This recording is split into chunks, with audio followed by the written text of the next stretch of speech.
power to be agreed upon. What do you expect satisfactory to be for them? Good morning and thank you.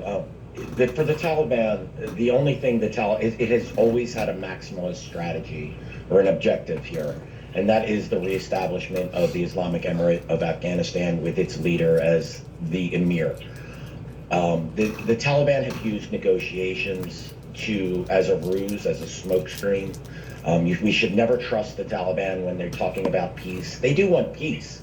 It's not our version of peace. It's the Taliban's version of peace. It's the peace of the Taliban, and it won't be peaceful for the Afghan people. The Taliban absolutely would rather take Kabul, would rather the Afghan government surrender and take control of Kabul, but it will, make no mistake, it will take Kabul by force if the government refuses to surrender. There won't be power sharing, anything like that. Don't expect it from the Taliban. Our policymakers, our military commanders, intelligence officials, they've relied on this notion that the Taliban would compromise, that it would accommodate an Afghan government, but that was never going to happen. And so if the Afghan government really has two choices: surrender or flee the country. So, Colonel Layton, what is the national security concern for the U.S. right now when we see the expediency by which the Taliban has moved through that country? 25 of their provincial capitals are now in the hands of Taliban, and it's 25 out of just 34.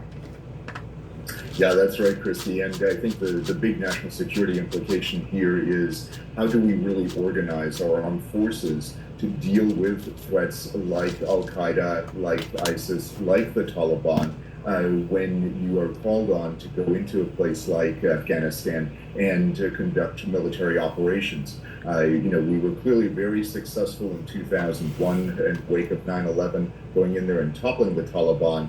Now the tables have turned. And now what we're seeing is really a wave of Taliban victories, because the partners that we had in Afghanistan were not capable of not only unifying themselves, but of presenting an armed force that could challenge the Taliban. And that is something that we really need to take very seriously and understand, because the future implications of the Taliban victory are going to be very, very profound.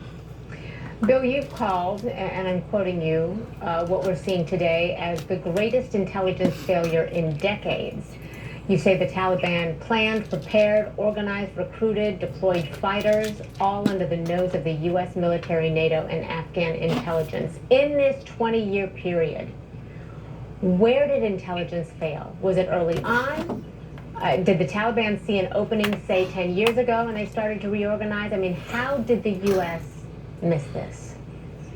Yeah, and I want to be very clear. I know individuals within the U.S. intelligence and military establishment who saw this, but this is an overall failure in leadership, both political, military, and intelligence.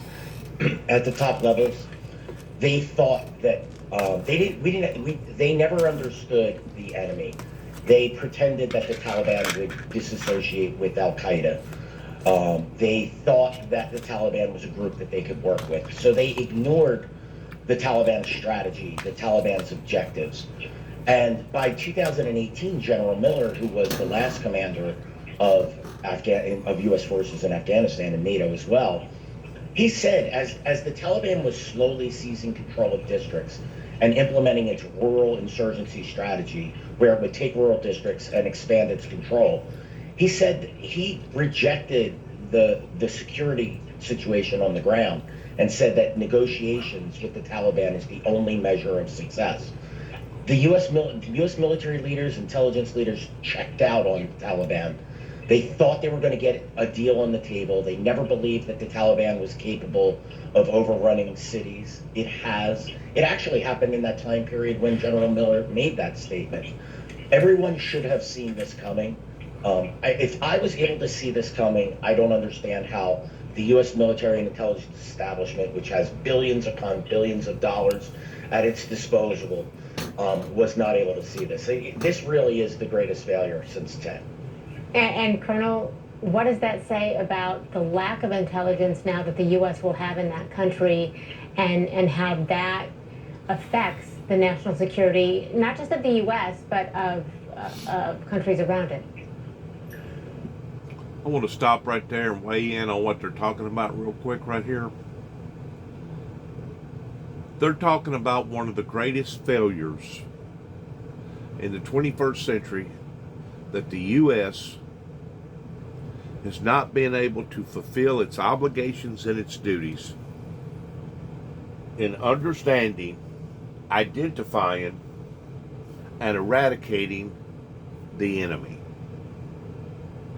It's really, really sad, especially whenever our military was at the basically a blank check in regards towards do whatever it takes to find out who these people are and what these people are and what they're up to.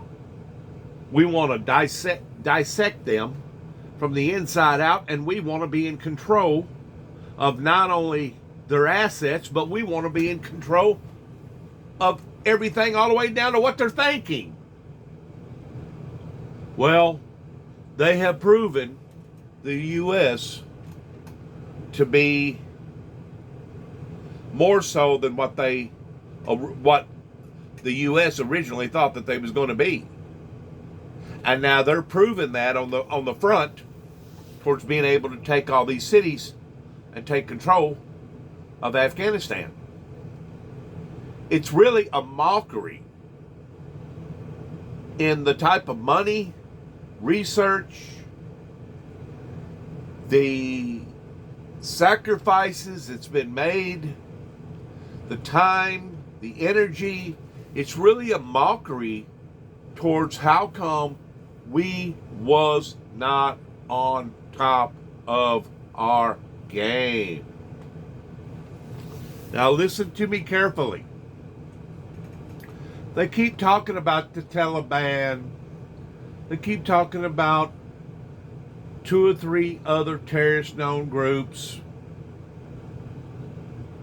But the bottom line is this.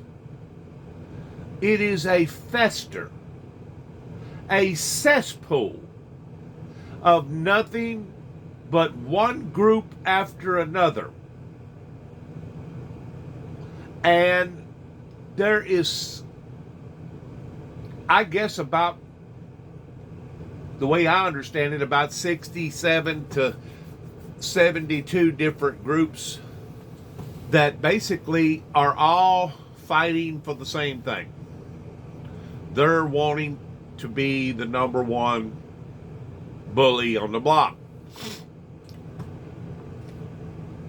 This is where I'm going with this. And then we're going to go back to what she's talking about, what they're talking about here. Out of all the sanctions, out of all the bloodshed, out of all the intel, they still have not been able to dissect who the main money man is. Who is financing these people? Who is brainwashing these people? Who is giving these people these types of endeavors that they're still moving upon? My advice, my point, is that it come from the very source. You got to go to its original origin. You know, Saudi Arabia wasn't as rich as what they are today until the 60s. No, I'll go back into the 30s. Until the 30s, and then whenever OPEC allowed for them to be in control of the oil over there, that's whenever some of those prices went from like $3 or $4 a barrel to like $150, $170, $180 a barrel. Well, those people have gotten wealthy and rich. I looked it up a while ago, and there were somewhere give or take around $2 trillion. The Saudi Arabia government. We have handed them a blank check by allowing for them to become as powerful and as predominant as they have become. And in doing so, we have basically unleashed the very entity that is now sponsoring and financing all these other groups. They're the ones under the Sharia law that has planted these seeds of rebelliousness and has turned this whole thing into nothing but a cesspool of chaos. So as you're listening to this, keep that in mind. As we're getting closer and closer to the 20th year anniversary pertaining to 9/11, which is just around the corner a few weeks from now, understand that bin Laden was not powerful enough, nor was he smart enough, excuse me, to be able to pull something like 9/11 off, because he did not have the resources nor the intel to do that.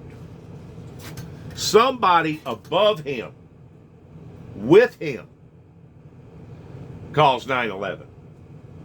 Just like somebody right now is influencing these same idiots, the same monsters. Somebody is not only brainwashing them in them retaliating against the American government and other nationally known civilized nations, but they're also financing them. It's a group thing. And in their rebelliousness, they have sworn in the early 90s that their predominant goal is to become the predominant power of the world. They want to first eliminate and take down Israel, which is basically right in their backyard, front yard, backyard, whichever way you want to look at it. It's still over in the Middle East. And their second goal is to take down America. Why is that? Because Israel and America are known as being two Christian nations. We support the teachings of the Lord Jesus Christ. I didn't know this until last night whenever I was doing some research. You actually got countries that don't believe in no God. One of those countries are Sweden. Don't believe in no God, no religion.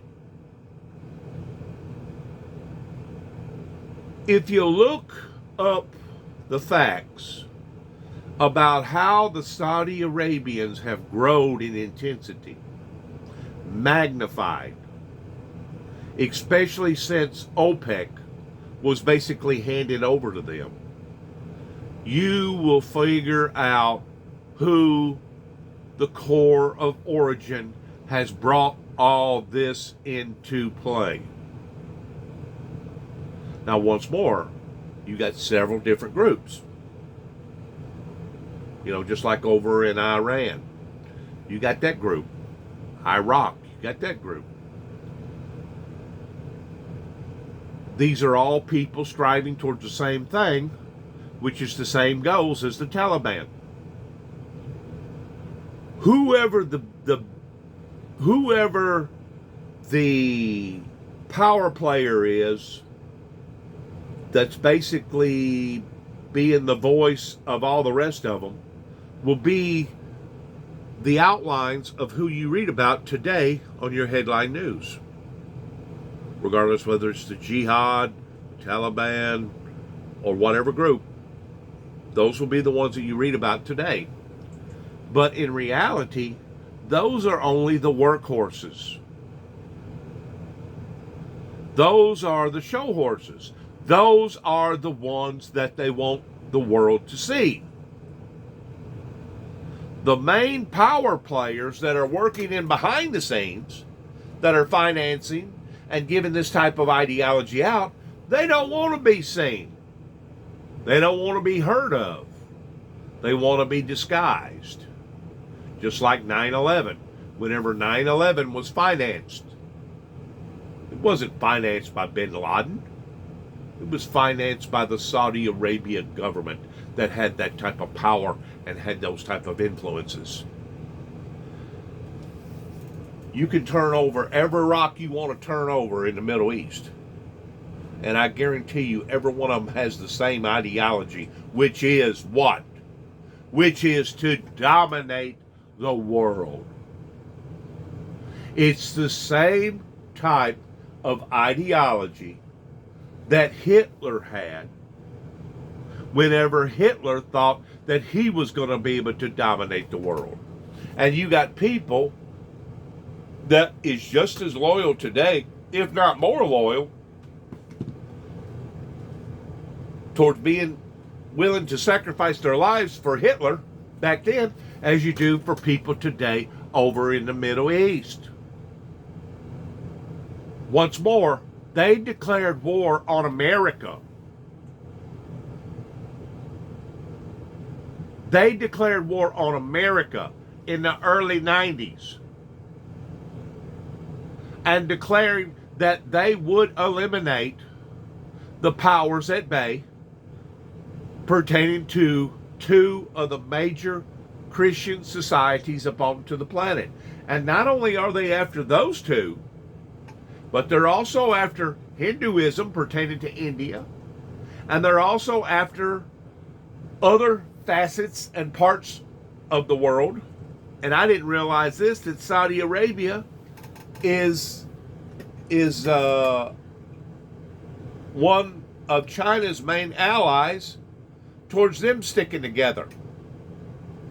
So whenever you get to looking through the smoke screen and you get to understanding what's happening here at the expense of not only trillions and trillions of dollars that we have spent in the past 20, they keep calling it a 20-year deal. It's actually a 30-year deal, because if you look what Mr.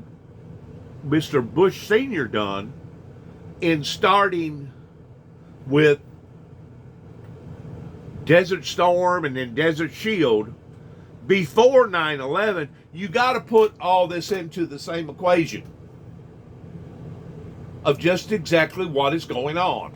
So whenever they look at a 20-year span since 9/11, that's one way of looking at it. That's part of the concept.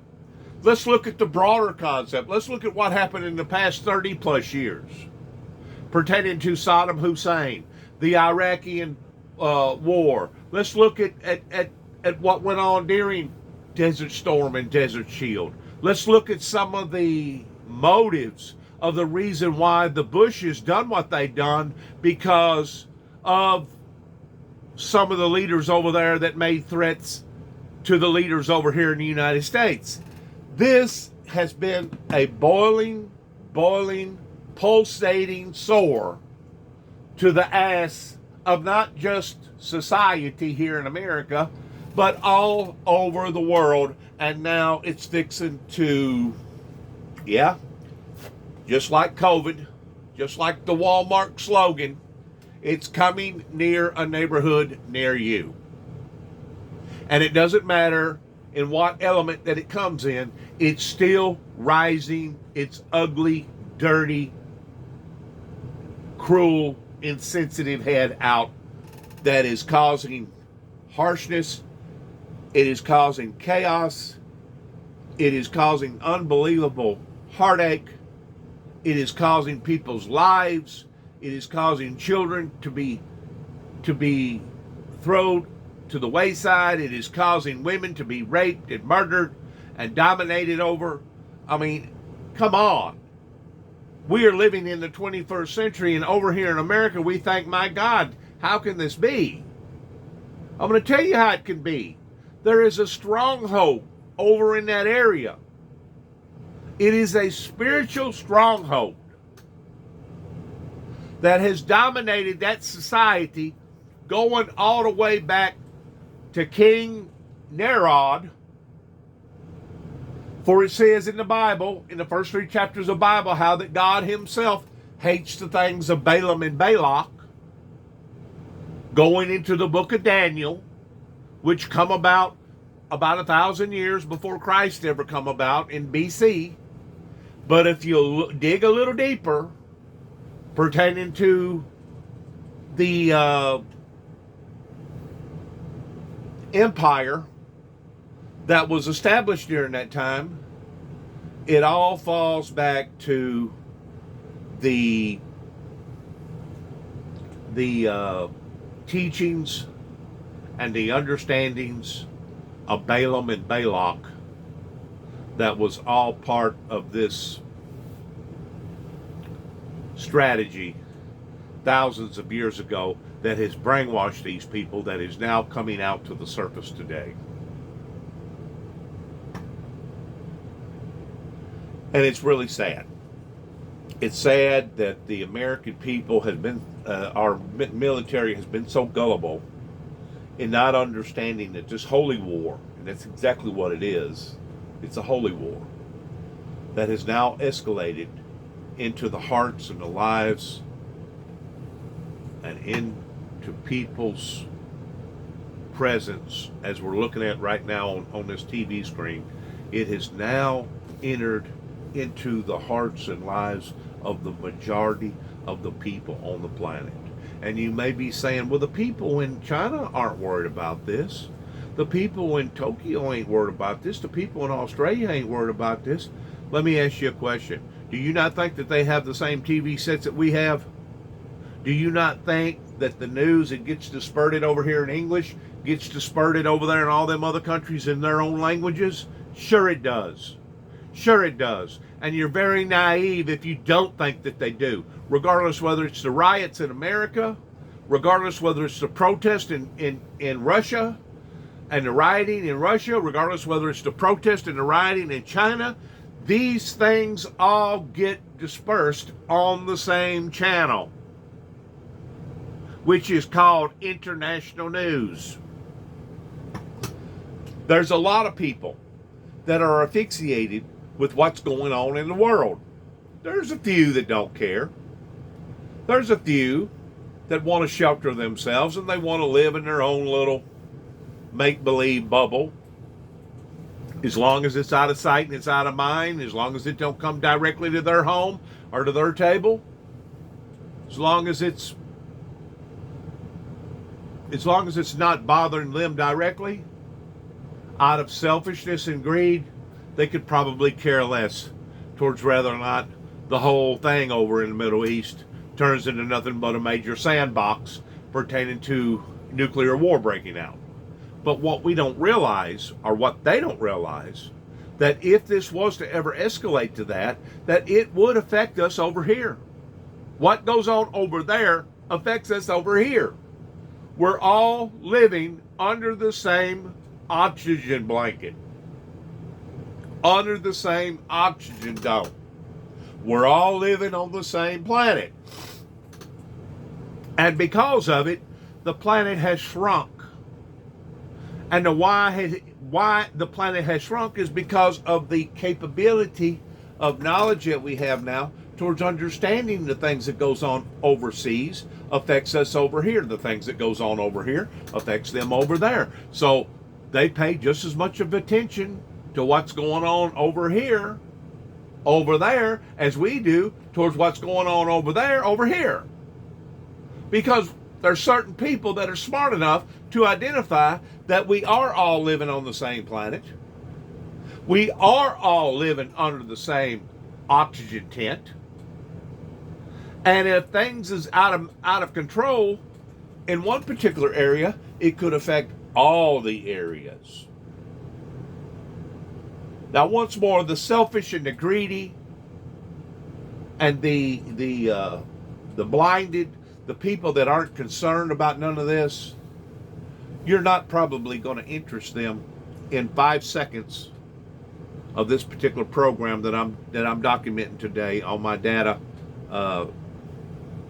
platform, you're probably not going to get them to dedicate 5 seconds of their time towards this, because they have been so adjusted in living a selfish life and being predominant in taking advantage of their life towards prospering and growing and doing the things that they do, towards having boats and businesses and being able to do this and do that and just living a life of rally, basically.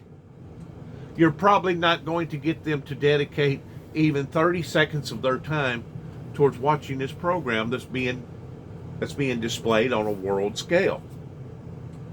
But then there's other people, such as myself, that I'm going to say is probably at least 40% of the world that is concerned, that does want to understand, that does want to dig a little deeper, that does want to decipher the truth, not just part of the truth, but the whole truth, towards how come this has absolutely escalated in the past 20 or 30 years to the point that now it is here in our faces, in our lives. Those that care about the future and care about our children's future, that ain't just living at a whim.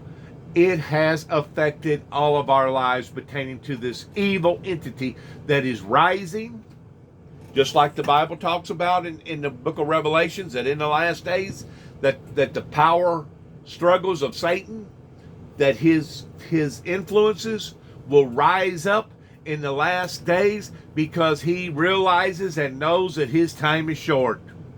And because he realizes and knows that his time is short, he's trying to take out everything and everybody that he can. That's the simplest way that I can put it. And until we reframe around that ideology, and until we understand who our true enemy is, that's out to kill, steal, and destroy, until we understand the core of origin, what motivates these people, which is to dominate the world with their ideology and their way of life, until we figure out what's going on here, and we should have had years and years ago. It's basically the same type of corrupt ruling that Hitler had. Hitler's was disguised towards the Aryanhood. And then, you can look at little pockets over here pertaining to KKK. That was an evil entity. You could look at other things that has went on in other countries towards little pockets of evil entities that has risen up and fell, regardless whether it was Hitler or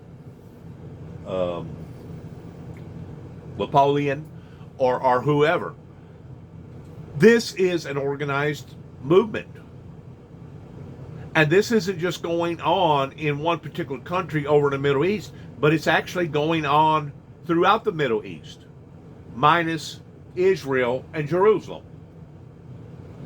If we do not pay close attention to what our enemy is doing and why he's doing what he's doing, this will invade the rest of the world eventually, to the point that the things that the American people have been trying to stop, our military has been trying to stop for the past 25 or 30 years, will now be at the front corridor of every nation, of every country that has ever decided to call themselves a decent, civilized society. This is the Bible coming true. This is a holy war. This is something that we all have to pull together towards defeating. If not, it will defeat us. If we do not defeat it, it will defeat us. I'm going to say it one more time. If we do not defeat it, it will defeat us. And it's already put a pretty big dent in the American pocketbook towards about $6.2 trillion.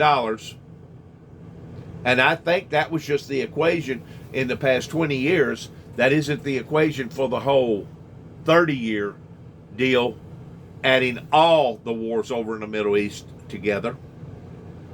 But all the human lives, all the sacrifices, all the eyes, the ears, all the people that's got half blown up with legs and arms and come back all bruised up and banged up and all bent up.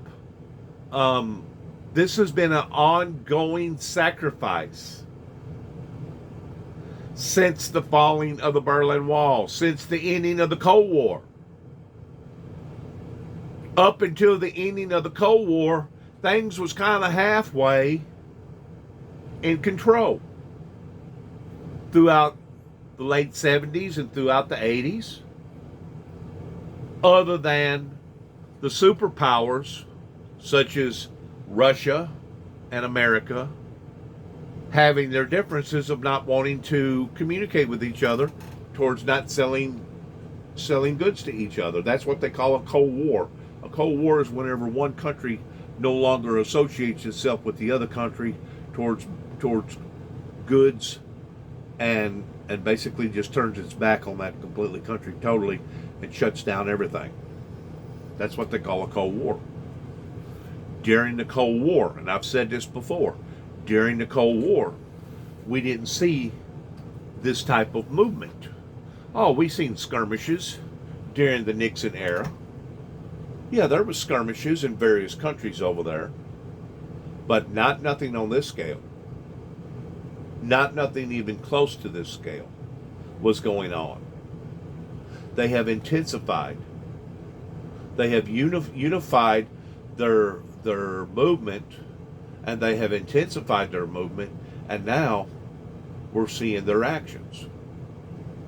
Since the Berlin Wall has fallen, since we have made a play on an international global scale towards the superpowers finally saying, okay, it's not worth it towards us destroying ourselves. It's kind of like the game tic-tac-toe. Don't nobody win if there's ever a nuclear war. So once we've come into concept of that analogy, now all these little guys are springing up, and these little guys are becoming big guys. Who's financing these little guys? Who's putting these thoughts and these ideals in all these little guys' minds? Let me tell you something. They had the same concept of what they're doing now towards what they wanted to do even back in the Nixon era of a movement that began thousands of years ago. The Persian Empire is what I'm talking about, that started all this over in the Middle East. It was an ideology. It was a type or a form of religion, a cult type religion, not a real religion, not like the Lord Jesus Christ towards turning thy cheek and offering thy other. But it was an eye for an eye, a tooth for a tooth, towards how that they was going to dominate society, regardless of how hell-bent that they was going to be the power players of the planet. This didn't start yesterday. It didn't start 30 years ago. It didn't start during the Nixon era. This started thousands of years ago. That they have been waiting for, towards doing their power play. It's just like a chess game. They've been waiting for the right move. And now we're seeing its ugly head rise. But at the same time, we're also understanding that obviously America underestimated its adversary over in the Middle East toward just exactly who and what they are to begin with. They are masters in dominating the craft towards burning the candle at both ends. They mastered that years and years ago. But you got to look at the bigger picture towards where are they wanting to go with this? What are they actually trying to do? It's going right back to the same concept of what Hitler had. They want to dominate society. They want to become the world force of the planet. And in doing so, they're willing to kick, stomp, romp, kill, mutilate, rape, do whatever it takes.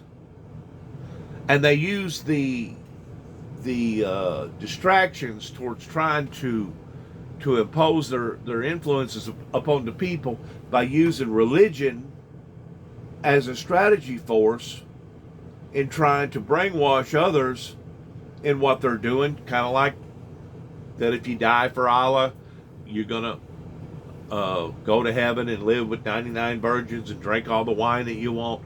This ideology just didn't start yesterday. This has been going on for many centuries towards what they want to do and how they want to do it. But yet now they're still riding around, basically living in primitive states, wanting to dominate society with a camel.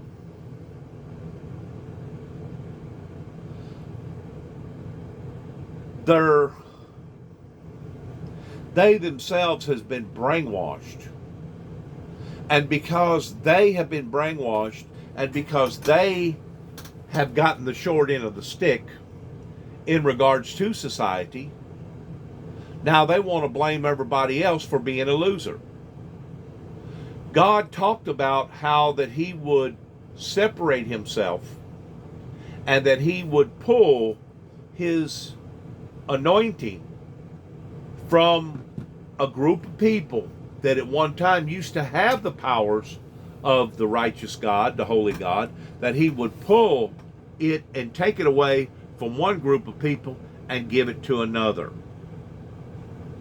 The people that was a civilized society that did teach and preach and live by, or try to live by, the standards of the Holy Bible pertaining to a holy, righteous God. Because they have been abandoned of their own lifestyles, they now want to blame everybody else other than themselves. So that's the reason why that God has not blessed them over there with adequate rains. I didn't know this until last night, that Saudi Arabia has a major water shortage over there. They got plenty of oil that they claim that they got, but when it comes to rivers and lakes and water adequacies, they don't have it. They're living on dry land, out in a desert that has not been blessed by the holy anointing God for years and years and years, pertaining to adequate rains and having forests and having rivers and lakes like we do over here in the western part of the world. Why is things this way over here in the western part of the world? Is because God blessed the western part of the world, just like God has blessed Jerusalem and Israel in their strengths towards them being able to come together and become who they are towards being one of our allies. These people can see this. They don't admire America. They despise America. They don't lift America up. They put America down. They call us infidels over here because of our lifestyles, which I can understand in one way how that they can come up with that conclusion, because of our own personal inadequacies over here in America towards how that we're supposed to be a Christian nation and we're not living to that standard anymore. I can understand their reasoning in behind wanting to call us a bunch of infidels. But at the same time, as they're using the blanket of religion to dominate society, I can also see what they're doing is not of a holy, righteous, godly source, but it is of a evil source. The same thing, the same type of concept that Hitler was using, out of fear and in intimidation.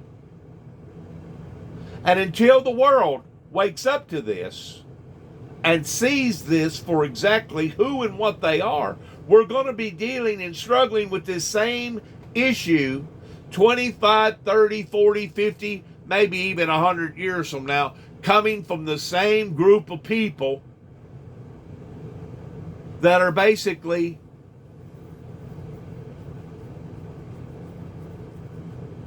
blasphemers or infidels themselves that want to try to turn it around towards telling us that we're the inadequate ones, whenever the whole time they are of a evil source. And because they are of an evil source, I believe that this type of evil that it talks about in the first 3 chapters of Revelations, that God himself even despises or hates, I believe that God has given us the green light towards stomping it out. The only problem is we didn't stomp it out. We didn't attack it at the root of the problem. We didn't catch it towards exactly at its primary origin of who and what started it. The Saudi Arabian people can act like that they're our allies all day long. And they can disclaim that they had anything to do with 9/11 by banning their cousin bin Laden from his own country.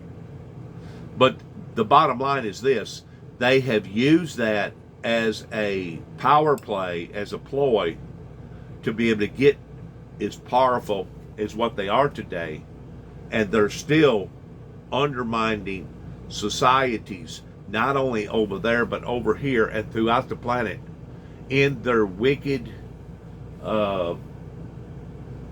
movement that once more didn't just start yesterday, but has been in the making now for thousands of years. There are certain people like myself that can validate the very things that I just got through talking about in regards to this. Now, once more, the show horses that they want to show us that are the workhorses is the Taliban and the Jihad and this group and that group, in which they only mention like 2 or 3 or 4 or 5 groups. They don't mention the whole cycle of them. But the point that I'm trying to make is that you're missing the point, because these are the people that they want us to look at, and in actuality, the people that are financing and the people that is masterminding and the people that is still creating this environment are not the people on the front lines that you're looking at, but it's the power players underneath those people that are influencing these people. You got to dig a little deeper to be able to understand where this evil entity, where it's actually coming from. Let's listen to the rest of this, because it's really sad that a civilized society such as America has basically been hoodwinked. We have been bamboozled by a group of people using these type of tactics and strategies on us to the point of them becoming what they are today. And we're still having to deal with these issues. It's still a burden. Just like it talks about in the Bible, the first 3 chapters of the Bible. For I, that's God speaking, I will not put upon to thee none other burden. Hold fast till I come. This is a burden that's been subjected to the American people's lives now for several generations. Not just decades, but going on basically a century. It's been some issues that we've been looking at it and resolving, and just like the freeing of the hostages during the Reagan era, where we basically was forced to have to exchange guns for hostages because that's what they wanted, along with money. So this group of people that we're dealing with, we just didn't start dealing with them yesterday. These people have been after it for decades, and they're becoming more wittier, and more powerful and more predominant in the world society. Not just in our little lives over here in America, but in the world society. And until the world comes together, including China, including Russia, including England, including the UK, including Canada, including Ireland, including New Zealand, until the world is willing to pull together, including Africa and India, the 5 continents, we're going to continue to struggle with the same problems today, possibly 25, 30, 40, 50, 100 years from now.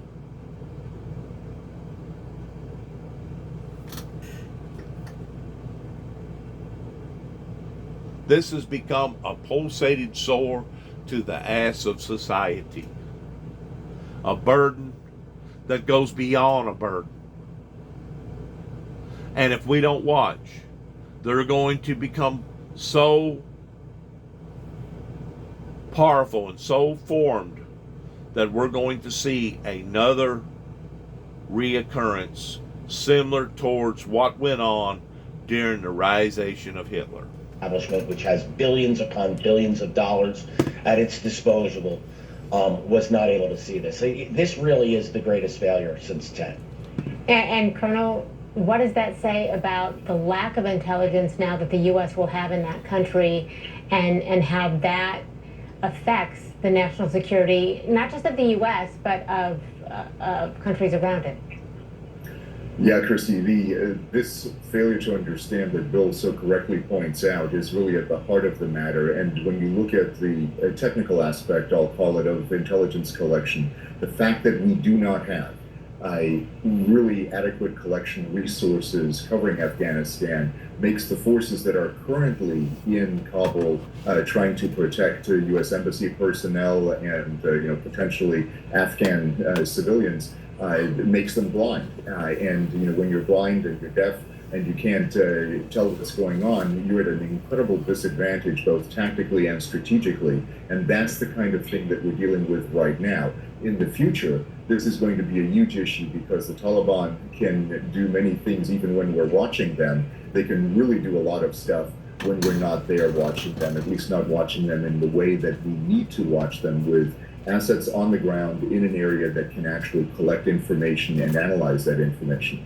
So it's a failure of collection, it's a failure of analysis, and it's a failure of putting all of this together and making meaningful intelligence available to our policymakers and leaders. So in a way, I want to weigh in again here, in a way, Obama's strategy was right by giving in to Iran and actually becoming a part of their program, to the point that the American people would be there on site every day in understanding what that they was doing and why that they was doing it. Now, I'm going to say one more other thing, and then I'm going to let this play out.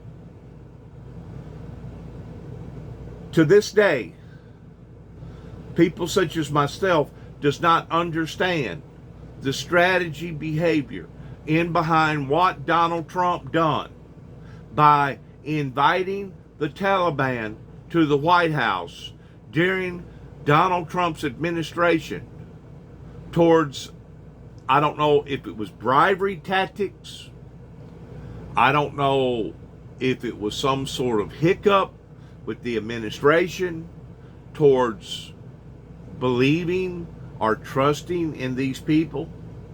I don't know what that was all about, but I do know this: as of yesterday, Mr. Biden, the President of the United States, Joe Biden, brought it to the forefront in regards towards some of this that we're dealing with today is because of the bad strategy movements that the Trump administration played into during the time of bringing the Taliban to the White House. Now, I don't know the in-depths of all that. I wish I did. I wish I knew what their strategy plays was towards why they done what they done. And I'm sure maybe it will come out into the future towards everything.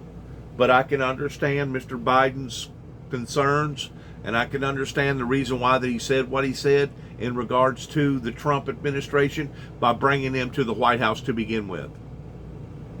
They are our adversaries. They are our enemies. They are people that wants to destroy our lives. They are not to be trusted. They are not to be supported. They are not to be even think about towards becoming any of our friends. They are of a evil entity, along with about 67 to 72 other groups that's just like them, towards the distractions that they're creating with these smoke screens. The bottom line is, who's financing them? Who's in behind all this? Who's the mastermind to all of this? Who has created this environment that is now bringing grief and misery and sorrow to not just the American people's lives, but to various people's lives all over the world? Bill Rocio, Colonel Cedric Layton, your expertise is something that we certainly value here. Thank you for your time today. Absolutely. Both of you. Thank you. Thank you. As the Taliban took city after city in Afghanistan, people fled to the capital of Kabul. But now the Taliban is closing in there, and people are realizing there may be no safe haven left.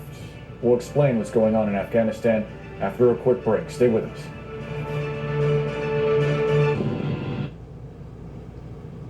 It's really sad.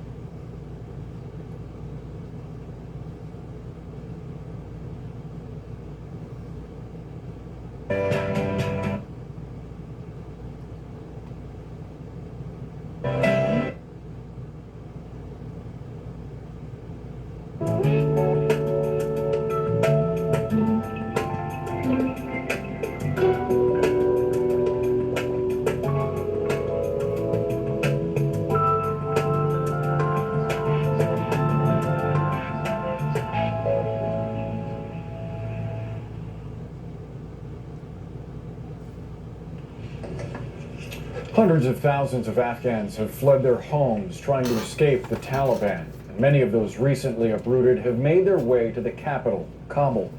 But with the Taliban ready to enter that capital, soon there may be no safe haven. Here's CNN's Michael Holmes. Families sleep on the hard ground outside this school in Afghanistan. It may not look like the most comfortable place to rest, but at least for now, it is safe, away from the trail of violence left behind by the Taliban's advance. Many bombs were dropped on our village, one woman says. The Taliban came and destroyed everything. We were helpless and had to leave our houses.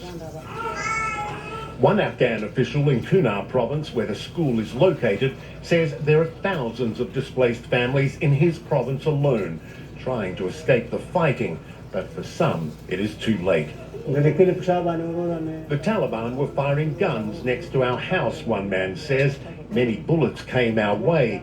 In the end, my wife was killed. A hospital filled with wounded civilians shows just how pitched the battle is. One patient says, I was on the side of the street. I was hit by a mortar and one of my legs was injured.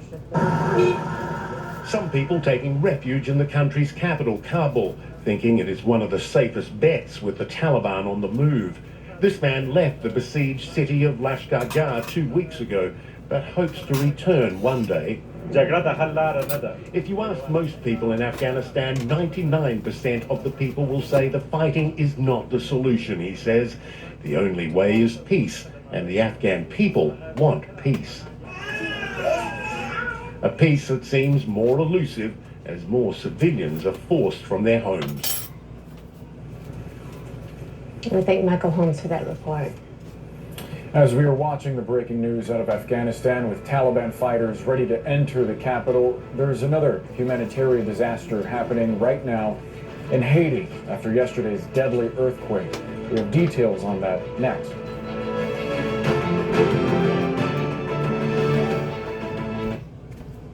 G-Defy. We believe.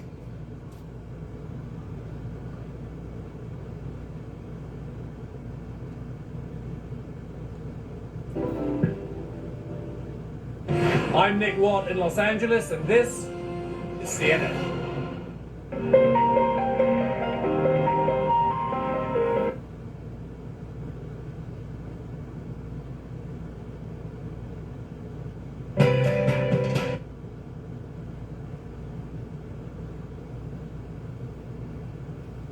This is CNN Breaking News. Good morning and welcome to New Day. It is Sunday, August 15th. I'm Boris Sanchez. And I'm Christy Paul. We begin with this breaking news out of Afghanistan this morning. We are witnessing history here. Taliban fighters have reached the gates of the capital city of Kabul. Yeah, a statement issued by the Taliban a short time ago is asking for calm, saying that its fighters are now on the outskirts of the city and they want to take control of Kabul peacefully. The embattled Afghan government is currently in talks with the Taliban over the country's future, and sources tell CNN that Taliban representatives are right now at the presidential palace in the city's center. The acting minister of national defense is attempting to reassure Kabul citizens, saying in a speech that the security of the city is ensured and Afghan defense forces are committed to defending Kabul. Now, the effort to get Americans out of Afghanistan is gaining momentum. Sources tell CNN the U.S. is completely now pulling out of the embassy in Kabul over the next 72 hours. What you're looking at is video, CNN's shot of some of the helicopters that are shuttling employees from the embassy to the airport to be evacuated. Remember, it was just on Thursday, President Biden had said some would be evacuated. It has escalated to all. The president also sending in another 1,000 troops to carry out the operation, which brings the total to 5,000. CNN Chief International Correspondent Clarissa Ward is with us from Kabul. Clarissa, when we talked to Nick Payton Walsh earlier, and I know he's near where you are, he described the situation he's looking at this morning as that he is stunned. What is your assessment? I think stunning is a pretty good assessment. I mean, this news that we're just receiving from a source inside the presidential palace that 8 or 9 of the Taliban representatives who are part of the Qatar delegation are currently in the presidential palace here in Kabul. I mean, that truly is stunning news that would have been unimaginable, Christy, even 24 hours ago. And so what we're learning essentially is that all sides are trying to hash out some kind of a deal to avert a catastrophe and bloodshed in the capital, and to essentially come up with some kind of a transitional interim government that would be accepted by all sides. So what we know is that the Taliban is now on the outskirts of Kabul. They're at the gates. They're ready to come in, but they say they don't want to come in violently. They want to come in peacefully.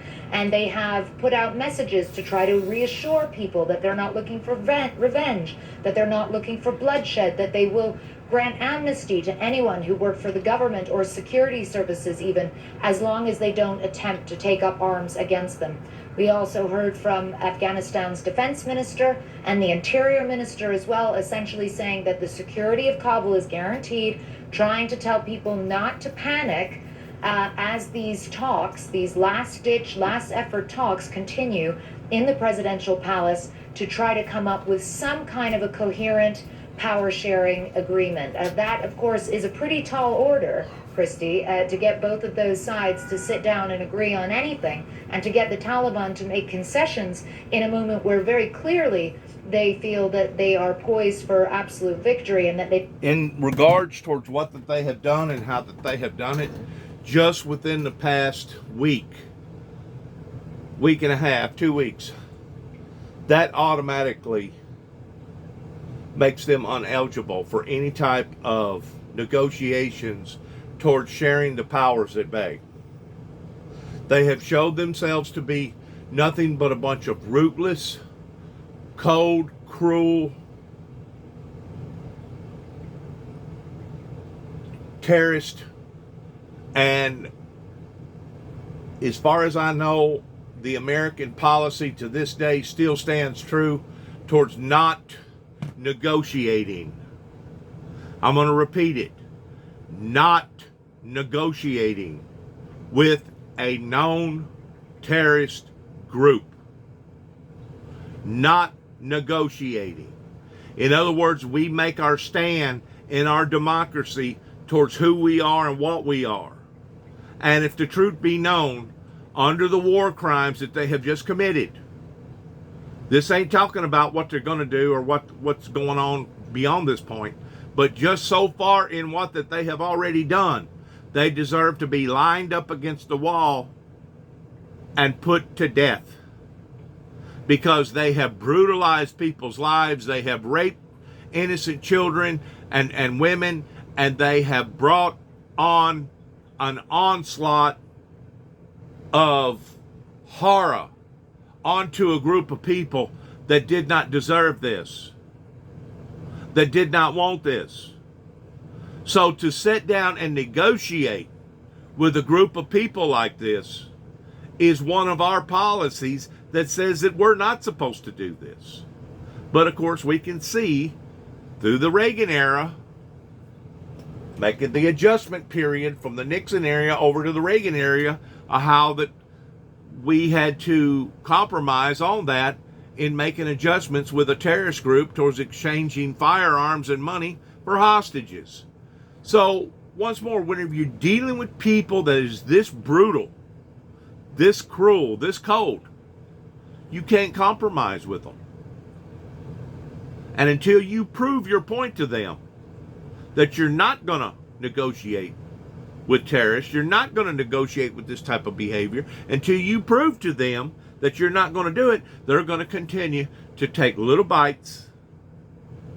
You know, what's the old saying? You can't eat an elephant with one bite, but if you chew on him enough with your little bites, you can eventually accomplish your objective. That's what they're doing. They're taking little bites here, little bites there, country over here, country over there, 9/11 here, hostages over here. You know, all these little events all pull into a cycle. You got a pattern here. Well, what is their pattern? Their pattern is to dominate society with their ideology and their behavior. And I would personally rather die than to compromise with this type of ideology, because if they're in charge of either this country or any other country pertaining to what they believe in and what they do, I'd rather be dead. And I think I'm speaking for a lot more other people, not just here in America, but throughout the world, that if we had to be ruled by this type of injustice, we would rather be dead and no longer be accounted as being a citizen to society on this planet Earth. And of course, whenever God returns back and throws this thing off into great tribulation period, he's going to prove to the world that he don't abide by the rules that they have tried to establish forcefully under for the past, I'm going to use the 100-year, the century mark, for the past 100 years, in what that they have tried to accomplish in one form or another. Because if you study their wars, and if you'll study the things that Jerusalem, Israel has went through, you'll identify this same movement, these same patterns. They're not going away. They're intensifying. And if the things that we're dealing with today, we're going to be dealing with tomorrow, the day after tomorrow, and probably 100 years from now, if we don't pull together and rooting it out. That's where I'm going with this. That's exactly where I'm going with this. Because what we're doing, poking at the beast. You know, you got the beast and you poke at him here and he growls and then he backs up and he makes another attempt towards wanting to dominate you and getting out of the cage. Eventually he's going to get out of the cage. Because you're only poking at him. You're not actually desecrating him. You're not destroying him. You're not eradicating him. You're not proving to him that you're the dominant force. Because he's still wanting, or it is still wanting to become the dominant force. Once more, this is biblical Bible prophecy fulfilling itself in the last days, folks, towards Satan rising up his ugly head, knowing his time is short, in great wrath. We thought that the wrath that we seen with Hitler was barbaric and evil and cruel, insensitive, and wicked to its fullest extent. This is falling under the same pretense. But this time, it's probably even going to be worse. Because you got more money, you got more guns, and you got more people.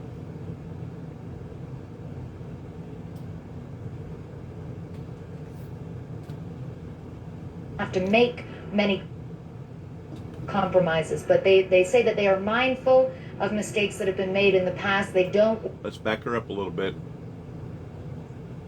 I cut her off a while ago. Agreement. That, of course, is a pretty tall order, Christy, to get both of those sides to sit down and agree on anything, and to get the Taliban to make concessions in a moment where very clearly they feel that they are poised for absolute victory and that they don't have to make many compromises. But they say that they are mindful of mistakes that have... The only compromise they deserve is death. Death by the hand of the people that has tried to pursue democracy in peaceful forms. The only way that you're going to prove anything to those people, and I guess that's what they want. They're basically on a suicide mission of wanting to die because of the extreme conditions that they've been dealing with over there. Well, once more, we didn't create those conditions. We didn't cause their rivers and their land to be impoverished, to be basically desecrated into nothing that can't even hardly grow a beanstalk in. We didn't cause them people to be lazy and to lounge around and not be smart and wanted to become educated and still sleeping under trees and riding around on camels. We didn't cause their environment to be what their environment is. They did. They caused it. You know why they caused it? Because they turned their back on the holy, righteous God. They didn't want to accept the teachings of Christ. They crucified him to the cross. They executed him. And now they're letting all these other different influences and religions and power plays take their place. And God is basically giving them over to a reprobate mind to let them believe a lie and be damned. He said that he would turn his back on these nations that at one time he blessed and give it to a nation that wasn't doing these things. They don't understand the core of where they've went wrong. And until they're willing to see their wrongs, they're going to continue to deal with the same atmosphere, with the same problems. They're going to continue to deal with the same type of cruel, indifferent groups, that one is just as evil and demonic as the other towards trying to be the leader on top of the mountain. Who's the biggest guy on the block? Well, we know who the biggest guy on the block is. They're called Saudi Arabians. They're worth $2 trillion. But they don't have no water. So they do have a weak spot. That's the big picture that I'm talking about. You got to stomp it out. You can't compromise with the devil and the devil's people. It never works. It never has worked. It never will work. Our grandfathers and grandmothers seen that coming whenever basically we was forced into World War II. Forced into World War II. We wanted to stay out of that. We seen what was going on and how it was going on. But it wasn't until the bombing of Pearl Harbor is whenever we said, you know what? We're no longer going to compromise, and we're no longer going to turn our backs. We're going to treat this the way that it deserves to be treated on a major worldwide scale. And until the world is willing to accept this same entity in that same format of dealing with the same set of rules and problems, of going up against all this stuff that's going over there, this is going to fester. It's going to be a cesspool, and it's going to be problems that our world leaders are going to have to be subjected to, that as far as I'm concerned is nothing but a distraction and taking us away from other major problems pertaining to global problems, like, you know, the polluting of our seas, the risation of our water, pertaining to global warming, pertaining to what are we going to do with all the waste here up onto the planet. That's the reason why they're creating spaceships and stuff, so that we can send that stuff up into the atmosphere and get it off the planet where it won't contaminate us that much more. We're going to have to be more focused upon to the bigger problems. But how can you be focused upon to the bigger problems if you're still dealing with the other problems? The other problems is nothing more than a distraction with the rest of us. Yeah. Once more, we're all breathing under the same oxygen dome. And the dome is hurting. And the planet, the very soul and heart of the planet Earth, is now reeking out in not just one or two areas, but all over the planet in regards to the great sorrows that the Bible talks about.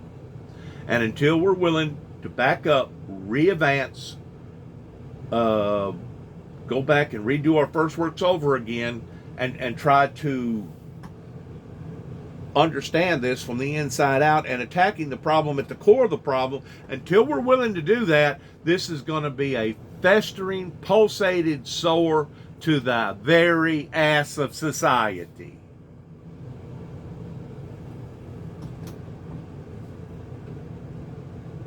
Evil is evil. You can disguise it in any way you want to look at it, but it's still evil. If it looks like a duck, quacks like a duck, moves like a duck, sounds like a duck, odds are it's probably a duck. The world is going to have to awaken to an evil entity that is on the same level or even worse than what the movement was during World War II pertaining to Hitler and Nazism. The world is going to have to wake up if we're going to advance and if we're going to move as a society on the level that the Creator wants us all to move on to. If not, we're all going to be doomed. This is going to doom us all. It already has to a certain level. There's been lots of bloodshed and sacrifice on account of this evil entity. And the reason why is because it was not confronted in the right way. Once more, how did our ancestors confront the movement pertaining to what was going on across the seas with Hitler? Look it up in the history books towards what they done after Pearl Harbor got attacked. Look it up towards the movement that was injected into the American people's military, towards how that men and women both was standing in line, joining the ranks, towards saying, I'll volunteer, because they seen its ugly head rising up. They seen what was going to become influential in not only their lives, but their children's lives, that now today we have taken apart in some of those fruits. A lot of us have. But at the same time, we also realize that a lot of us are struggling because we have been distracted in areas that we should have been concentrating on. Do you realize the money alone, not counting the sacrifice, just the money that has been injected into this problem for the past 25, 30 years, of if it was distributed over here in America pertaining to our schools and our potholes and our advanced technology, of how much greater that the American people would be right now in comparison to where we are right now? There wouldn't be no comparison. We would be a completely different nation right now if we didn't have this burden upon to our backs that we've been dealing with now for a great long while. This isn't something that just popped up out of the blue yesterday. This is something that continues to merge again and again and again. Been made in the past. They don't want to see urban fighting and terrible violence and bloodshed. They're lying. They do want to see it, even at the expense of whatever it takes to sacrifice their own parties just so that they can dominate the rest of the world. They're lying. Here in the Capitol. So everybody now waiting to see what kind of an announcement might come out of these talks that are ongoing. And Clarissa, the stunning nature of what we're watching is underscored by this intelligence report that came out just a few days ago from the United States that outlined that this moment might happen within 30 to 90 days. That was less than a week ago. This happened in a matter of hours. You've been reporting from Afghanistan, not just the recent Taliban advance, but for years. What is it that the U.S. intelligence missed? What did they fail to capture? Well, I mean, that's the question that everyone's going to be asking. And even 4 days ago, I remember when our teams in the U.S. were reporting, first of all, that 30 days it might be isolated, the city of Kabul. And my reaction was, that's not possible. That must be an exaggeration. There's no way the Taliban could be circling the capital within 30 days. Well, here we are 3 days later, and it's essentially happened. And I think clearly what U.S. intelligence officials did not bank on was the sort of speed with which Afghan forces would capitulate to the Taliban. Because originally in some of the earlier fights, there was a sense that they were fighting hard and trying to resist and launching counteroffensives. But in the past couple of days, the Taliban has been taking provincial capitals without firing a single shot. The intensity is the word that she should have used of what the Taliban is doing and how that they're doing it. And indeed, when we drove to Ghazni through the city of Maidan Shah, which is now under the control of the Taliban, we saw Afghan soldiers running out of their base, hailing a civilian car, and booking it out of there. So very quickly, it appears, Afghan forces have essentially decided to give up on this fight. It is truly stunning, and we are confirming now that several of President Ashraf Ghani's closest advisors are actually at the airport awaiting a flight out of Kabul. So make of that what you will. Clarissa Ward, thank you so much for the reporting. Let's talk more about the U.S. troops that are being deployed to Afghanistan. U.S. officials say they are going to be there to ensure an orderly and safe drawdown of U.S. personnel. Pentagon correspondent Oren Lieberman is with us now. What are you hearing from the Pentagon, from their officials there about the decision, this decision this morning to evacuate all and any plan moving forward? Oh, we're certainly waiting for an updated reaction on the latest plan, essentially to get out what is now effective. You know, it would help if these war correspondents would reveal the truth towards what is going on. Just like this just didn't happen within the past 24 hours. Somebody should have raised a red flag to this 2 weeks ago in what was going on. They're saying that because it happened overnight and because of so much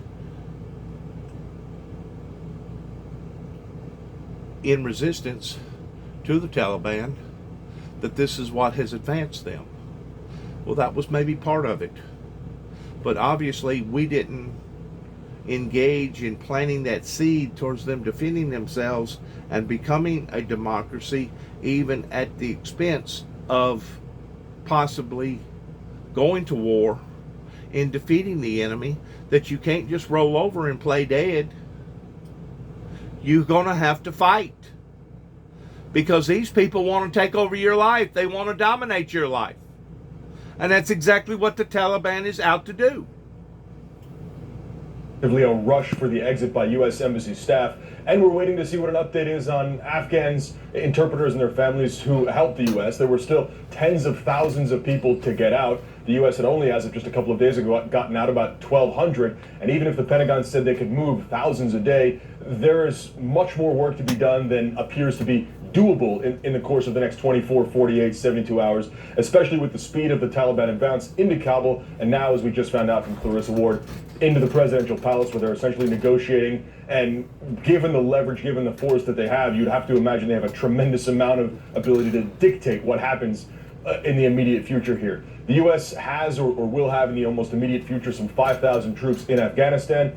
That's 1,000 that were already there, 3,000 that were going in, including 2,000 Marines and 1,000 soldiers, as well as 1,000 from what was essentially a standby force of about 3,500 soldiers that were supposed to be in Kuwait. The situation has spiraled so rapidly now downward that President Joe Biden and the security officials here decided to immediately send in 1,000 of those to Afghanistan. If it continues in this direction, it certainly seems possible that he'll just send in that full force of all 3,500 from the 82nd Airborne based in Fort Bragg straight to Afghanistan. They have one mission and one mission alone at this point, and that is to secure the exit, to make sure Hamid Karzai International Airport is safe, and to make sure that the U.S. can get its citizens and its staff out of the country as quickly as possible as we watch the Taliban advance across what we can say now is effectively the entire country. So we're watching that situation closely.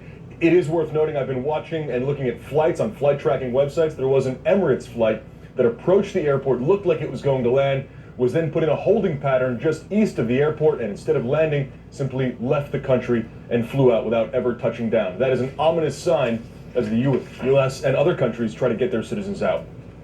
A telling detail of the situation right now in Afghanistan. Oren Lieberman from the Pentagon. Thank you. So President Biden is standing firm on his initial decision to withdraw the remainder of the troops to end the nation's longest war. Yeah, and now President Biden says he will not hand this war down to the next president. CNN's Arlette Saenz is live at the White House this morning. Arlette, President Biden saying that not 1 year, not 5 more years of U.S. military engagement in Afghanistan would change the equation in that country. That's right, Boris. And President Biden really standing firm on his decision that he announced earlier in the year to withdraw all American troops from Afghanistan by August 31st. Now, President Biden is currently in Camp David. He has been there since Friday, and we are waiting to hear from the White House whether there is additional reaction to these developments taking place in Kabul overnight. But the president has been kept abreast of the developing situation in Afghanistan. Yesterday, he convened a secure video call with top U.S. officials, including Defense Secretary Lloyd Austin and Secretary of State Tony Blinken. And it was after that video conference that the president authorized the deployment of an additional 1,000 troops to Afghanistan, bringing the total who are expected to be there to 5,000 as they are trying to pursue what he's described as an orderly and safe drawdown, not just of American personnel who are in the country, but also trying to help evacuate those Afghan allies who aided the U.S. military over the course of that 20-year presence in the country. Now, this planning for the evacuation had been underway since May. It was part of the overall planning over at the Pentagon for this eventual drawdown. And Secretary of Defense Lloyd Austin had ordered as recently as 2 weeks ago some tabletop exercises to go through what a potential evacuation would look like. Now, the president also, in a statement that he released yesterday, said that the U.S. has made clear to the Taliban that any action taken on the ground by them that would put Americans in danger and at risk would be met with a swift and strong military response. So that I'm going to tell you my personal heart feeling about where this possibly could be all going. It could be just as the leader of Iran made mention, the war of all wars is at the feat of not just the American military, but the world in general in regards to this. This is an ugly beast that is sticking out its ugly head, and now we're seeing the consequences of it. Is something to watch in the coming days as the U.S. is trying to evacuate all officials from the U.S. Embassy over the course of the next 72 hours. But I also want to read you a bit of what the president said as he defended that decision to draw down the American military presence in Afghanistan. He in part argued that he was hamstrung by some of the decisions from his predecessor, former President Trump. And Biden said, "When I became president, I faced a choice: follow through on the deal with a brief extension to get our forces and our allies' forces out safely, or ramp up our presence and send more American troops to fight once again in another country's civil conflict. I was the fourth president to preside over an American troop presence in Afghanistan, 2 Republicans, 2 Democrats. And President Biden said, I would not and will not pass this war on to a fifth." So the president remaining resolute in his decision. But what you've seen from this White House administration, they're watching the stunning speed with which the Taliban has seized control of portions of the country, something that President Biden had just a month ago said was highly unlikely. So this is something that we are still waiting to hear more from this president as the situation gets more and more dire. Arlette Saenz, thank you so much for bringing us the latest there from the White House. Let's bring in retired Major. Now, she's a good correspondent. She said what she needed to say in a brief period of time to where you could make sense in what that she was saying. She is a good correspondent. General Spider Marks, who's been watching this with us as we've been following it this morning. General, thank you so much for being with us. I want to ask you about 2 of the latest and most notable events that we've learned just in the last 10 minutes. One, that there are 8 to 9 Taliban representatives at the presidential palace in Kabul. And I'm just reading that it includes a brother of the deputy Taliban leader. And secondly, that some of President Ghani's highest level officials and advisors have now been spotted at the airport on getting ready to get on flights out of Kabul. What do you make of those 2 developments?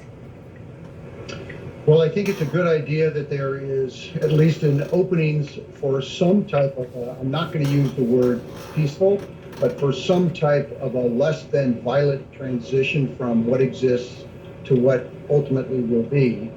And the fact that some of the government officials are now at the airport and departing, I think, is a reality. It's a shame, but it's a reality. Not sure what their role would be in these potential negotiations with the Taliban. My view of all of this is it's an inevitability. It makes perfect sense to be able to try to work out some of the modalities and the protocols associated and surrounding this transition. And I think we're all incredibly surprised at the speed by which the Taliban just cascaded through the country and then gained momentum and then raised a hand and said, hey folks, it's going to happen. Let's have a chat. Otherwise, the Taliban is not bashful, right? They would not hesitate to use the force that they've demonstrated in the past. And I'm glad to see that they've at least initially made an overture to not do that. General Marks, I want to bring up a tweet from Congresswoman Liz Cheney. Of course, her father was vice president when the war in Afghanistan was launched. She wrote this morning, quote, "This isn't ending endless wars. This is American surrender, empowering our enemies and ensuring our children and grandchildren will have to fight this war at much higher cost." General, there are very compelling arguments for U.S. withdrawal from Afghanistan. I defer to experts such as yourself. As an outsider, though, I wonder if there's a space between a withdrawal and the panic that our reporters are describing in the streets of Kabul right now. Could that have been avoided? Well, let's look at both of those two things. They're juxtaposed. Panic that you've described in the streets is one thing. An orderly withdrawal is something entirely different. I mean, those can be disconnected. The sad thing is, the unfortunate thing is that the United States, I mean, let's go back. The United States overreached 20 years ago. We got lost in our counterinsurgency efforts. We really tried to do way too much than the initial mission that guided our entry in the country. So we took a path where we were going to essentially nation build. We're going to rebuild the government. We're going to help rebuild the military. We're going to establish forms of governance. We're going to allow the Afghan people to make some decisions for themselves. All of that was working, but we were the glue that held it all together. When we made the declaration that we were leaving, it clearly, the conditions on the ground were not sufficiently mature, robust to allow us to depart. It made a decision to stick around, and now we're going to depart. We determined it was time to go. And I would not question the president's decision. And there's plenty of blame, right? There's plenty of blame at the highest levels. But let's not talk about the blame. Let's try to figure out what the path going forward was. This president said, it's time for us to depart. Afghan government, you've got it. We're here for you as best we can be. And so we've got this terrible picture right now of the departure of the United States in this unfortunate picture of chaos. Of course it's chaos because there are helicopters flying. You've got Marines that are coming into the country. You've got more American soldiers coming into the country, not just with a single mission to protect the airfield, but to ensure that we can evacuate the rest of the embassy staff. We've done that before, to make sure that remaining AMCITs, American citizens, can get out, those that have been declared, those that we know are there. And the third thing is this moral obligation that we have to the SIV, the Afghan interpreters, these special immigration visas. But we've got a host, a large inventory of folks that we will not be able to get out of the country on the SIV side. That's a shame, that's unfortunate. We might have been able to pick it up and get more volume. General, I wanted to ask you about some information we're getting from a U.S. Marine interpreter this morning from Afghanistan who has family there and tells us that his family's locked in their homes because of the Taliban, that the Taliban is taking people's homes to use for soldiers, that cell towers and internet access has been cut off. This is a very different situation that he is telling us, as opposed to what we're hearing from the Taliban this morning, that they want a peaceful and satisfactory transfer of power, that they instructed about lives, dignity, and belongings of the residents of Kabul, not to create any danger or discomfort. And then they say until that time, the security of the capital was the responsibility of the government, and they should guarantee it, meaning referring to Kabul. Until that time stood out to me. So these are all the things they're promising until that time. After that time, what is your assessment of what might happen? Because this is not, the Taliban is not a group that is seen to be trustworthy. Not at all. There's going to be an inflection point. The government is going to remain in place, and you're going to flick a switch, and then the Taliban are going to take over in whatever form that's going to look. And we should not fool ourselves that there is an incredible mismatch between the words that the Taliban are going to use as they move in this hopeful, quasi-peaceful, less militaristic, less violent way into the city. But they haven't demonstrated that in their efforts throughout the rest of Afghanistan. Hadn't even come close to demonstrating that. A matter of fact, what they've demonstrated has been just the very opposite. So why should anybody trust them at this point? That's the point that I'm trying to make. They have done already openly exposed themselves to the world in just exactly who they are, what they are, and what they're willing to do to get what they want. So at this point in time, why would anybody even, unless it was some sort of a trickery type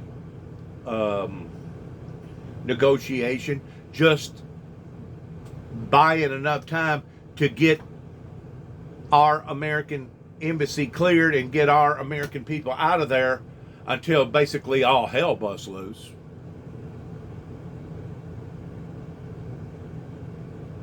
I could understand them doing that to some degree. But once more, whenever you're dealing with people that they don't have a clue what it means to be true to their word, they don't have a clue towards what it means to negotiate on terms that are negotiable. The Taliban don't want to share power with nobody. They want to be in power. This is their way of dominating power. They are a evil, demonic, terrorist entity that has proven itself again and again and again that they're not going to try to be a civilized society or entity, and because of it, they need to be put down. It's the same way if you had a mad dog out in the neighborhood somewhere that had rabies, and you know that this vicious animal was coming at people trying to bring harm and hurt to the community. Once you reach the level of understanding what you're dealing with, then you reach a whole new plateau towards what you need to do. You need to destroy the animal before the animal destroys you. That's what the method of warfare is. That for some reason it hasn't resonated in the people's hearts and minds in Afghanistan. Maybe they was overpowered. Maybe there was too much of a movement that come their way to the point that they couldn't resist, and that it would just been a suicide mission. There does come a time to where there's a fine line between courageousness and stupidness. I mean, there does come a time where you fight, where you pick and choose your battles, and you choose your battles on a later date. There does come that time. And that may be what we're dealing with here.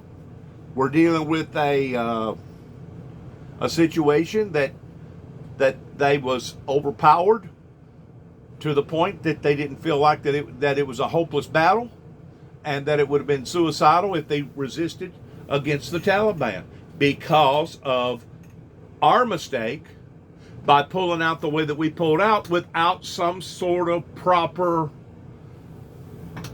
I don't know if the right word would be mechanism, maybe a mechanism, or a proper defense system, a proper method. I think method would be better than mechanism. Mechanism to me is like a piece of machinery. But obviously something failed towards them not being able to maintain their stronghold against the Taliban.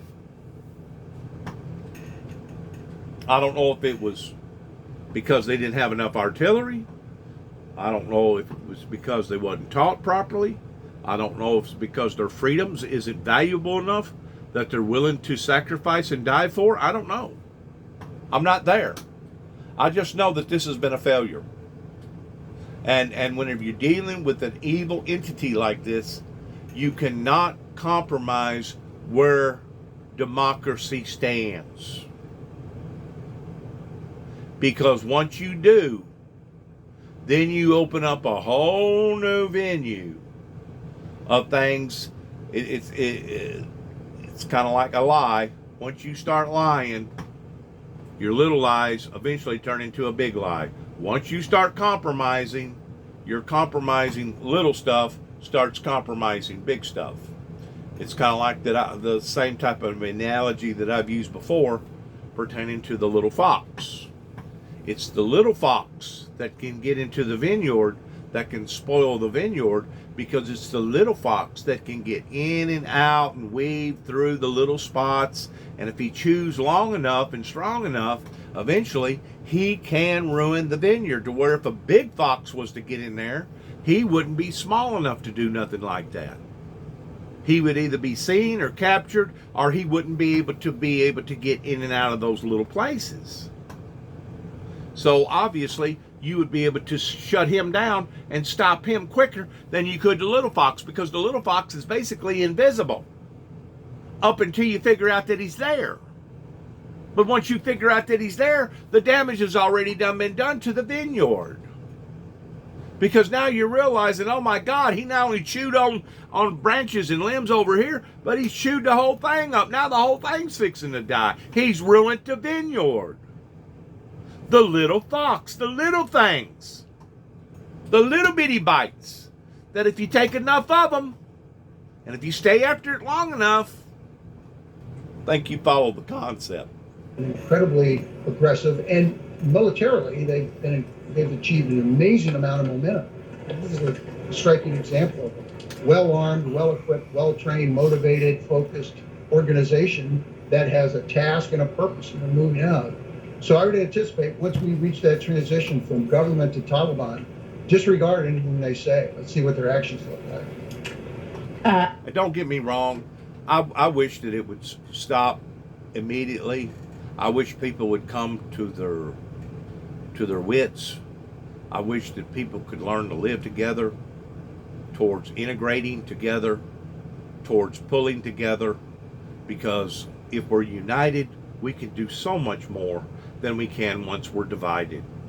Once more, it's a distraction, not only to us, but also to people that want to live and thrive and become a predominant society.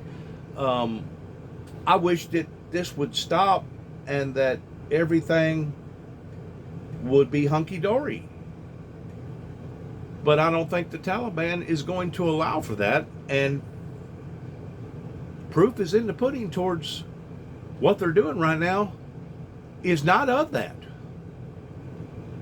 They're actually promoting the very opposite towards a civilized society with this brutal force in what they're doing and how that they're doing it on a level of terrorism. They are a terrorist group with the intentions of wanting to dominate society. Not just over there, but the whole world, the whole planet. And they have all these little bites for the past 50, 60, 75, almost 100 years ago. These has all been part of the vineyard that they're trying to spoil. You know, we see it kind of like an ember, kind of like a fire. We see it all of a sudden flare up.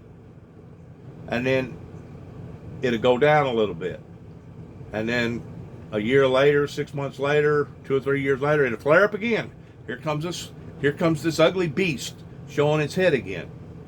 Well, how many times is the American military going to figure out that there is no compromise with this mindset? There is no compromise with a group of people that obviously is on a suicide mission for whatever reason. They'd rather die than they would be alive because they're not going to compromise. And once you reach this type of a stalemate, kind of like a chess game, you either compromise in your position or you prove to them where you stand as a democracy.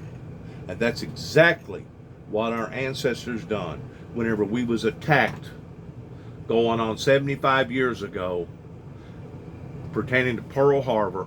That's exactly what our ancestors done. They proved to the world where we stood against that type of insanity coming from Hitler and Hitler's movement.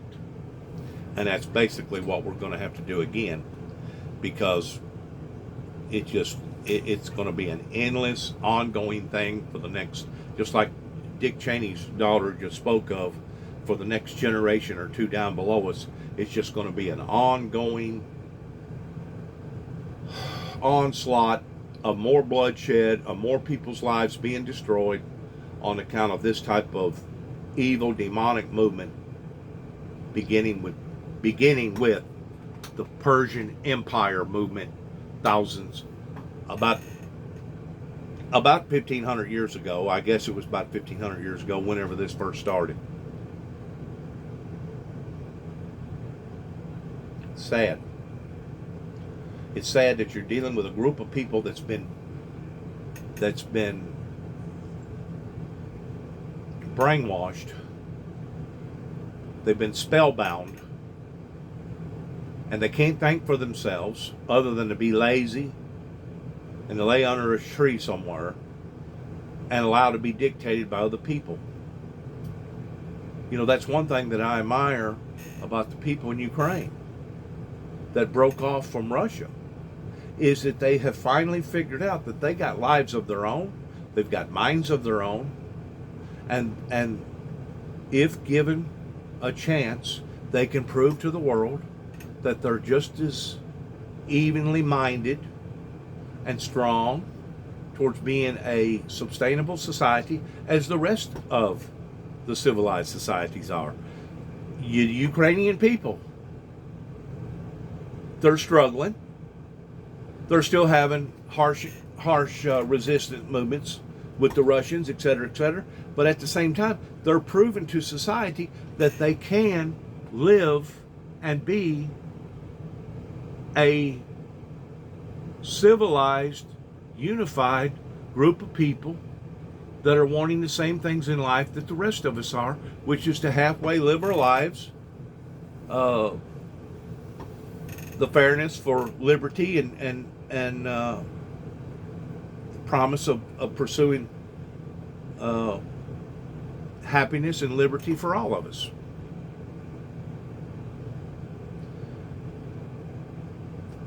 Major General Spider Marks, thank you so much for taking time to talk to us, walk us through what we are all watching here together this morning. We appreciate you so much. Thank you. Thank you, sir.